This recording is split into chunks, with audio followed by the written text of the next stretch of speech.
क्या बंगाल में हिंदुओं के खिलाफ हो रही हिंसा के बाद राष्ट्रपति शासन लगने वाला है? क्या बंगाल में ममता बनर्जी की कुर्सी खतरे में है? क्योंकि बंगाल में हो रही हिंसा के बाद राज्य में राष्ट्रपति शासन लगाने को लेकर सुप्रीम कोर्ट में याचिका दायर की गई है। वैसे तो बंगाल में हिंसा से जुड़ी याचिका काफी समय से कोर्ट में लंबित है और ये याचिका पहले से ही लिस्टेड है। अब वकील विष्णु शंकर जैन ने उसी याचिका में नया आवेदन दाखिल किया है और उसमें हालिया घटनाओं का उल्लेख करते हुए राष्ट्रपति शासन की मांग की गई है, जिस पर जल्द ही सुप्रीम कोर्ट सुनवाई करेगा।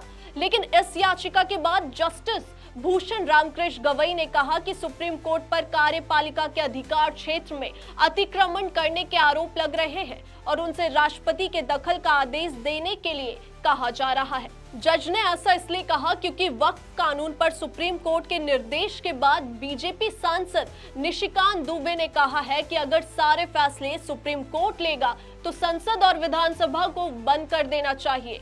उन्होंने वक्फ संशोधन कानून को लेकर सुप्रीम कोर्ट की टिप्पणियों पर भी आपत्ति जताई है। उन्होंने कहा है कि जब राम मंदिर, कृष्ण जन्मभूमि या ज्ञानव्यापी का मुद्दा उठा तो कोर्ट ने कहा कि पेपर दिखाओ और अब मुगल कालीन मस्जिदों की बात आई तब दस्तावेज नहीं मांगे। तब कोर्ट ने कह दिया कि इतने साल पुराने पेपर कहां से आएंगे। अब सुप्रीम कोर्ट बंगाल में हो रही हिंसा को लेकर क्या आदेश देगा, ये तो याचिका पर सुनवाई के बाद ही साफ हो पाएगा।